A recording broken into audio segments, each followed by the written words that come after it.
자, 이번에 다룰 내용은 교통사고로 인해서 중상해를 입은 경우 형사 고소를 어떻게 하는지 여기에 대해서 한번 다뤄보도록 하겠습니다. 자, 우리가 중상해라고 하는 용어를 우선 정확하게 그 정의를 잘 살펴야 됩니다.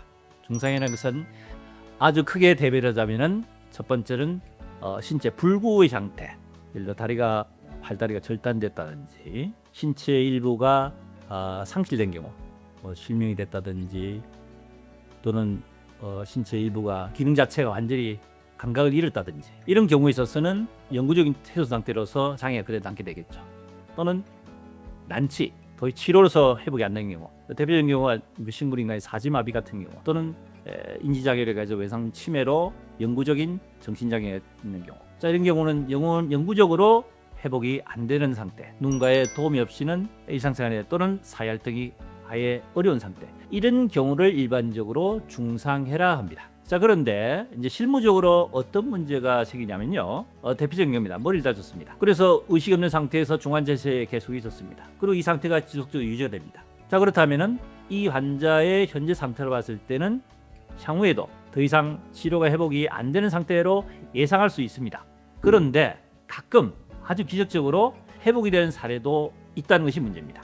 자, 그러다 보니까 중상해라는 것은 교통사 처리특례법의 예외 항목에 해당돼서 이 사고에 대한 부분을 종합법에 들어있더라도 형사처벌시켜야 됩니다. 자, 그렇다면 중상해에 해당되느냐 안 되느냐 상당히 중요하죠. 왜냐, 가해자 처벌을 해야 될지 여부에 대한 판단을 해야 되기 때문에. 그러면 중상해는 예상이 되는데 중상해로 처벌할 것이냐 처벌하지 못할 것이냐, 그럼 어떻게 결정하겠습니까? 결국은 환자를 치료한 의사의 진단에서 판단하겠죠. 그래서 보통 실무적으로는 사건이 진단서가 제출되면은 경찰에서는 중상해에 대한 소견이 나왔다 하더라도 그 소견을 바로 처리하지 않고 의사한테 다시 질의를 하게 됩니다. 구체적으로 왜 중상해에 해당되는지 이런 부분에 대해서 질의를 해서 회신을 받아가지고 중상해에 대한 송치를 해서 최종적으로 중상해 처리를 하는 경우들이 많습니다. 자, 그런데 경찰이라든지 또는 검찰에서 도저히 이 현재 상태에서는 중상해 여부에 대한 판단을 하기가 조금 어렵다. 그렇기 때문에 좀 더 지켜보는 것이 좋겠다. 근데 좀 더 지켜보는 그 기간은 언제까지 지켜볼 것이냐 문제죠. 현재의 상태에 대한 환자의 상태를 가지고는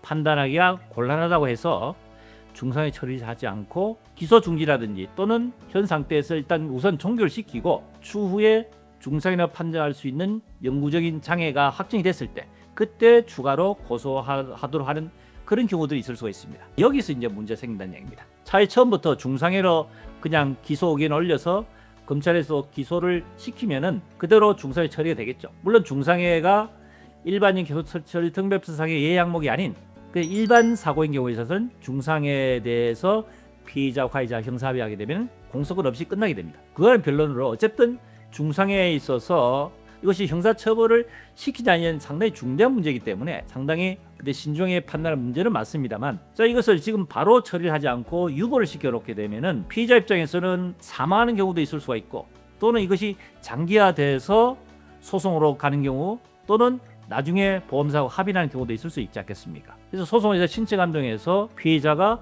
식물인과 사지마비를 해가지고 장애가 확정되는 그런 상태가 올 수도 있지 않겠습니까? 장애가 확정이 됐을 때 그 진단을 가지고 다시 고소를 해야 되는데 흘려버리고 놓쳐버리는 경우도 있습니다. 그래서 제가 여기서 말씀드린 내용은 사고날 당시에 경찰에서 또는 검찰에서 중상해 처리하지 않고 유보 상태에서 기소 중지라든지 그다음 불송치로 종결이 됐다고 하더라도 추후에 소송을 통해서라든지 나중에 확정적으로 피해자 상태가 중상해로 결정될 수 있는 진단이 발견됐을 때는 일정한 서류를 준비해서 고소 고발장을 접수를 함으로 해가지고 중상해로 가해자를 처벌할 수 있다는 겁니다. 아시겠죠? 물론 고소장이나 고발장을 첨부할 때는 대리를 내세워서 고소장과 고발장을 접수할 수 있겠죠. 이때는 뭐 교통사 사실화 인서라든지 또는 진단서, 또 중상해에 해당되는 장애 진단서라든지 교통사고 조사 보고서 또는 상황 진술서라든지 또는 블랙박스에 CCTV가 있으면 이걸 모두 취합해서 고소 고발장을 접수하게 되면은 중상해로 추가적으로 가해자를 처벌할 수 있다는 얘기입니다. 물론 치료 중에 사망한 경우에서는 당연히 사망 진단서를 가지고 다시 고소 고발장을 다시 접수를 경찰서에 하면은 다시 가해자를 처벌할 수 있는 길이 있습니다. 오늘 다룬 내용은 비록 처음에 사고 날 당시에 중상해로 처리가 되지 않더라도 시간이 많이 흘러서 중상해에 대한 확정적인 진단이 결정이 되고 그에 대한 서류가 구비되면은 추가적으로 고소 고발장을 접수함으로 인해 가지고 중상에 대한 가해자를 처벌할 수 있다. 그런 길이 있다는 것을 꼭 명심하시고 놓치지 않고 나중에라도 시간이 지나서 진단이 나왔을 때 그걸 가지고 추가로 고소할 수 있다는 길이 있다는 것을 참고하시기 바랍니다.